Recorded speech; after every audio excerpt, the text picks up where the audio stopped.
Hi, we're here with Karl Thomas from RiverQuest.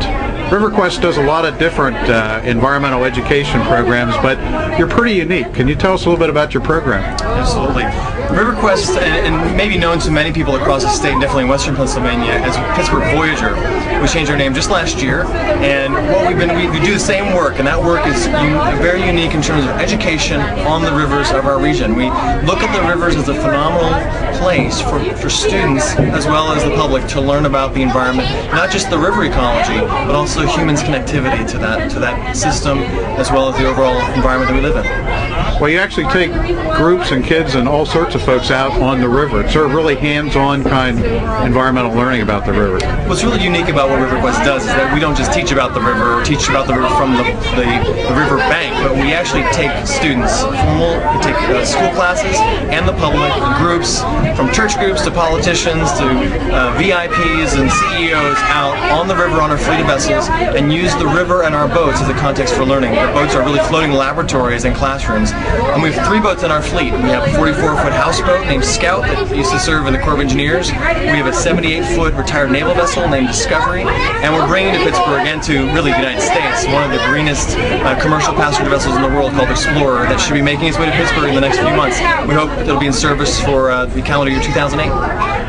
What do you think if you're talking to kids, what do you think the most surprising things they learn about the river are? I mean, what sort of gets their interest? I think one of the things that is really still a myth in the region is that the rivers are dirty and dead, and that it's a dangerous place to be.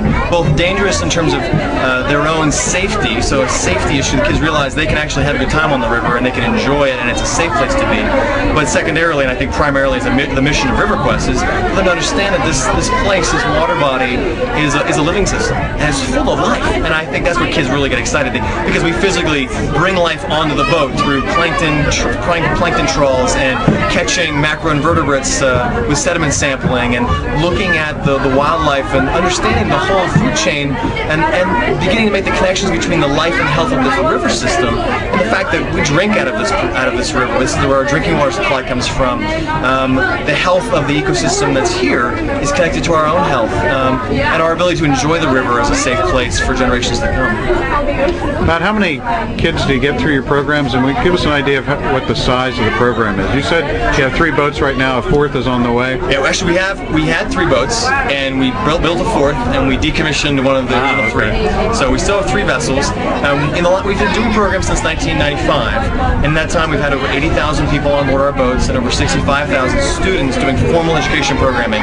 So we put through about 6,000 kids a year, and with a new boat arriving next year, we're looking at upping that to over 10,000 a year. The capacity of the new boat over doubles our overall fleet capacity.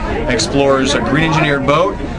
Overall capacity of 150 people, but we've really modeled to be 90 formal education students. So there's room for laboratories and microscopes, sampling stations, etc.